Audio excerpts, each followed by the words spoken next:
tam ñëw dugg fii man dama contre opposition ak pouvoir ci dëkk mu mel ne balaa ñu am sañ-sañu waxtaan rek Covid 19 ñëw bu Covid ñëwee lan ngeen di waxtaane du réew mi mais avant Covid di ñëw li ci des yëpp du réew maa ngi fii lu tax duñ ko waxtaane te ñu seq ko te liy andi problème yëpp c'est entre le pouvoir et l'opposition wala balaa ñuy waxtaan rek ñu daje ci dëj yi loolu les acteurs politiques war nañu am le courage de se parler bu ñu génnee nag ku nekk am nga say conviction yoo war a garder am sa doctrine boo war a garder am sa ligne boo war a garder te du tere nga continuer di xeex en respectant les lois et les règlements du pays parce que loolu mooy arbitrer suñu diggante mais man war naa am sañ-sañu tey woo Pape Alé Niang ne ko ñëwal mu ñëw comme Pape Alé Niang war na mën a am sañ suñu bind ne président dama bëgg ñu ñëw ñu waxtaan bu ñëwee bu ñu waxtaanee waxtaan ñaari ci am da ngeen di d'accord wala ngeen bañ a d'accord te opposition bu fi génnee quel que soit lu ñu waxante elle garde sa liberté de ton et de langage kon waxatuma nag bu leen ministre de l'intérieur woowee te mooy organiser le scrutin ñoom ñu war ko jébal seen revendication et le ministre est très ouvert parce que bu ñu waxtaanee ma ne ko say prérogative dañoo war a déménager au niveau de la CENI il a compris que c'était pas un affaiblissement par rapport à ses prérogatives je lui ai dit monsieur le ministre lii c'est pertinent bul fàtte ne que di nga doon défendre nit Sénat ne nañ ko bindaat ci fichier électoral DAF defu ko parce que la DAF était sous l'autorité d'un ministre qui était voilà. Très bien monsieur le président de la République am na lu doomu Sénégal yëpp wax dëgg yàlla tey bëgg nga gindi leen ci muy sa diggante ak monsieur le premier ministre Ousmane Sonko ban xeetu relation ngeen am ci ñi njort ne réeroo dafa am fi ñu koy teg dina bari création ñaari coalition pour un même pouvoir boo nee Diomaye président coalition Diomaye ñoom ñu ne apte boo dee par exemple le président américain mérite le prix boo xamante ne ci wàllu jàmm la moom mu gis ne président américain mooy le facteur déstabilisateur de ce monde finalement mën naa juum loolu di nuru xeetu insubordination te yow rek ngay le numéro 1 des Sénégalais war a leeral tey jii boobu diggante looy wax Sénégalais yi. maag premier ministre ñaari type rapport la ñu am peut-être même ba ñett bi ci njëkk mooy les rapports étatiques mooy président de la République moom mooy premier ministre. tant que mu ngi nekk premier ministre c'est parce qu'il bénéficie de ma confiance bu loolu amatul ñu am un nouveau premier ministre kon tant que mu ngi fi c'est parce que dama jàpp ne qu'il est en train de faire son travail convenablement et que jusqu'ici am naa ci satisfaction bés bu ma ci amatul satisfaction Sénégal lay teg ci kanam te bu boobaa ñu uti ci keneen te dinañ ci waxtaan ba déggoo ci beneen rapport bu ñu am c'est un rapport xamante boobu dugguñ ci politique mbirum famille dugg ci biir ci kaw turandoo mu ngi fi turandoo yaayam a ngi fi mu am fu ñuy jaar ci lu bari am ay waxtaan yu ñu am depuis bientôt lu ëpp 10 ans à 15 ans ba jàpp naa ne ñun bu ñu amee woroo duma ko yedd ci biti lépp loo xamante ne réeroo la ci yenn gis-gis yi te loolu maag moom je pense que du lu bees ci ñu xam man dinaa ko woo fi ma ko war a woo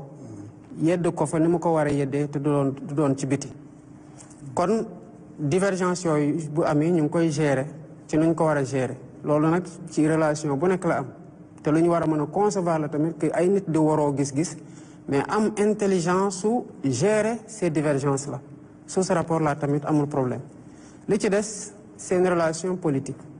ñu bokk ci parti évoluer vers une coalition te coalition du lu bees ci suñu trajectoire Pastef mosul demal boppam moom kese ci élection 2017 ñu ngi demee ndawi askan wi 2019 ñu ngi demee jot na 2022 ñu ngi demee yeewu askan wi ñaari yoon ci locales yi ak ci législatives yi 2024 ñu ngi demee coalition Diomaye président coalition nag électorale modalité de conquête de pouvoir la woon mayoon nañu plus fort reste en 2017 may ñu ay mairie may ñu plus de voix à la présidentielle de 2019 may ñu ay mairie en 2022 may ñu des députés yu am solo ci assemblée en 2022 jox ñu pouvoir en 2024 kon lu ñuy jàppoon noonu ba tollu fi du loo xamante ne dañ koy bàyyi moo tax bu ñu amee ay coalition warul bett kenn parce que loolu mooy ADN bi maintenant coalition électorale bu demee ba gagné day muté tamp en coalition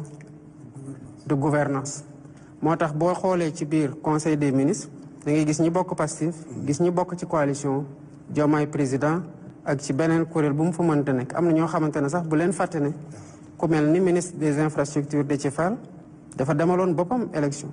bokkul woon suñu coalition te pourtant mu ngi liggéey ak ñun kon am na ñeneen ñoo xamante ne xëy na demoon nañ ci yeneen coalition ëllëg mën na ñëw ñu mën a ñëw bokk ci liggéey gi parce que liñ ciy xool rek mooy kii ci lu ñu soxla naka la mën a jëriñee Sénégal en définitive c'est le plus important. ok ci gàttal parce que au-delà des coalitions li ëpp solo mooy réew mi nu bokk y a pas de risque de crise institutionnelle ni ko ñenn ñi njorte. crise institutionnelle mënul am parce que premier ministre décret moo koy nommé décret moo koy dindi donc saa yuy nekk premier ministre rek d'abord ci nuñ koy tànnee président de la république moo koy doylu ba pare nommé ko bu demee ba président de la république bi constitution bi jox muy nommé aux emplois civils et militaires doylootu ko mu dem seeti keneen mu nekk premier ministre. d'accord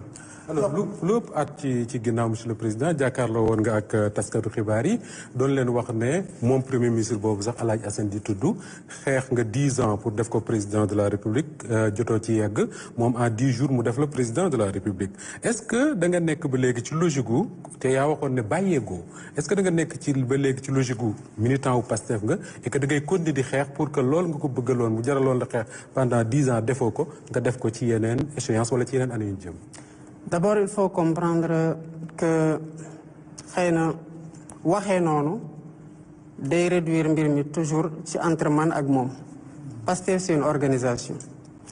ci 10 ans yooyu mu wax ne maa ngi doon xeex dama jël rek sama cas mais loolu képp koo xamante ne nekk nga membre fondateur Pastef toog Pastef ba fa ñu toll nii xëy na mënoon nga ko wax kon finalement ñu bëri ñoo nekkoon ci loolu rejoindre nag progressivement par ñu bëri moo tax li am solo quel que soit moment bi nit ki egg see Pastef mooy ban apport la am en tant que membre ci biir Pastef wala en tant que allié parce que c'est la somme de tous ces efforts là moo waral tey Pastef ne ko au pouvoir beneen bi dama ne woon ndax bu mu lorñe la fauteuil na ko xool jàkk li ma bëggoon jàngale foofu mooy li ma doon wax sànq ci sérénité gi ma am ci pouvoir bi tax ma jàpp ne du bulletin unique mooy tax ma toog du mooy tax ma wàcc du transparence ci fichier bi mooy tax ma toog mooy tax may wàcc donc man dama ci ànd ak gëm yàlla goo xamante ne jàpp ne yàlla mooy joxe nguur yàlla mooy jeexal nguur yàlla jox na ma nguur ci anam yu mu ko soobee saa yu ko jeexalee mu jeex bu ko jeexalul du jeex keneen ku mu nar a doon ëllëg ku yàlla di tànn la tamit pour jox la nguur maintenant nañ ko xool loolu effectivement c'est pour que nit ñi xam ne que nekku fi di ma gêner comme quelqu'un koo xam ne dañuy ne attention premier ministre mu ngi loolu ñu fauteuil ñu naan coup d'état rampant coup d'état de bu mu andi genre manque de sérénité ci pouvoir bi je ne suis pas dans ça effectivement nag pouvoir bi ñuy def les statuts de Pastef te dinaa ñëwaat léegi ci histoire Pastef dañoo bind ne dañoo bëgg a conquérir le pouvoir par les voies démocratiques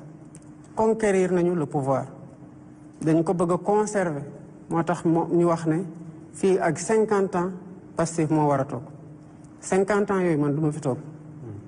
kon fokk mu nekk keneen ci biir Pastef mën na doon moom mën na doon keneen ci biir Pastef wala keneen en tout cas ci suñu bëgg-bëgg gannaaw ndogalu yàlla kon tant que je serai un militant de Pastef su ma fiy jóge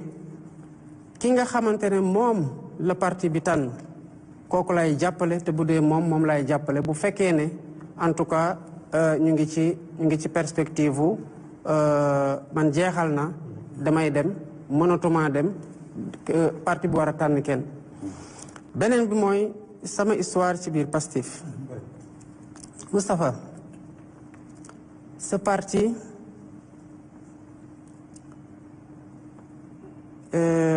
dama fekkee ci bu muy juddu ci bu ñu amee xelu def parti politique benn réunion laa raté bi ma ci toogee ba tey wuute waatuma dara ba ñu am ay statut ma bokk ci ñi ko bind am ay couleur ak ay emblème bokk ci ñi ko tànn am devise yàlla def na devise boobu sax le don de soi pour la patrie ci man la ko yàlla inspiré ñu def ko ci parti bi ñu dem ba jamono ñu bëgg def fusion ak taxaw tem ma bokk ci ñi doon liggéeyaat les statuts ñu jóge foofu ñëw ba après les élections de 2019 ñu ne nañu liggéeyaat suñu statut après la fusion ma nekk man képp ko doon bind statut yi pare ci statut yi partagé ko ñu validé ko ma defaat man kenn di bind le règlement intérieur ak la charte de la commission de placement des cartes de Pastef. Pastef boo jëlee les mouvements de Pastef tàmbale ko ci mouvement des jeunes maa def comité d'initiative ba installation mouvement des cadres comité d'initiative ba installation mouvement des doomu daara comité d'initiative ba installation mouvement des artisans comité d'initiative ba installation mouvement wu transporteurs yi man maa commencé woon le comité d'initiative avant ma koy installé yàlla dogal ñu jàpp ma mouvement des femmes amul woon processus comité d'initiative dañu leen woo ci 8 mars ñu ñëw bu yombul ñu profité ci def installation bi te maa ngi fa woon man maa modéré journée boobu benn mouvement laa installé wul muy le mouvement des handicapés te def ma fekk ñu jàpp ma amul benn programme boo xam ne mos na sotti ci biir Pastef bu ma dugalul sama loxo bu coordonnateur départemental yu ñëwee fii di ndogu si ku ma nuyu jaar naa sa loxo jaar naa sa tur te au-delà de yow xam naa ñan ngay liggéeyal ci fi nga nekk kon sa parti je l'ai bâti de ma main en toute humilité ànd ci ak les patriotes à tous les étages du buñ may jàngal waaye yàlla def na ñu xeex ci bu ñuy def l'assemblée générale de Pastef dafa ko université mottali ko ay étudiants man la yàlla dogal ñu nee ma Diomaye defal la feuille de route du comité de pilotage provisoire janvier 2014 décembre 2014 la ñu waroon dem congrès maa ko def man kese maa ko présenté man kese ñu ne parti bi dañu am déficit de notoriété parce que 2012 amoon na ay candidats yu am dara te dañuy renforcer wu fii ak 2019 te il faut que ñu dable ñu ne nañu bâtir parti bi autour d'un individu d'une personnalité ñu jox ko président Ousmane Sonko mu def ci liggéey ju mat mucc ayib am ci mérite particulier mat liñ ko doon doy il faut reconnaître à chacun son mérite Pastef nag dem nañu ba jëmi jamono parce que maa ngi fàttaliku bu ñuy def la présentation